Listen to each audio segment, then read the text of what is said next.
আপনি যদি সুইডিশ নাগরিক হতে চান তাহলে এই একটা শব্দ সবার আগে আপনাকে জানতে হবে। শব্দটা হলো ডেমোক্রাতি, যার মানে হচ্ছে গণতন্ত্র, যার সঠিক বাংলা হলো জনগণের শাসন।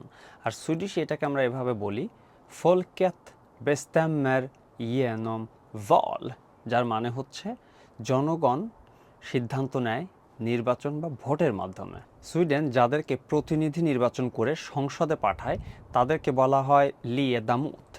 আর সুইডেনে ৩৪৯ জন লিয়েদামöter আছে, অর্থাৎ লিয়েদামুত মানে হচ্ছে সংসদ সদস্য। সুইডেনের পার্লামেন্টকে বলা হয় রিক্সদাগেন অথবা রিক্সদা। সুতরাং আজকের এই ভিডিওতে আমরা কি শিখলাম? আজকের এই ভিডিওতে শিখলাম ডেমোক্রাতি, যার মানে হচ্ছে গণতন্ত্র। আর সুইডেনে ৩৪৯ জন সংসদ সদস্য আছে, যাদেরকে আমরা বলি লিয়েদামöter। ভল মানে হচ্ছে নির্বাচন, আর সুইডেনের পার্লামেন্টকে বলা হয় রিক্সদা। সুতরাং আপনিও যদি সুইডেনের নাগরিক হওয়ার জন্য সিভিক টেস্টের প্রিপারেশন নিয়ে থাকেন তাহলে এই সিরিজটা এক্স্যাক্টলি আপনার জন্য।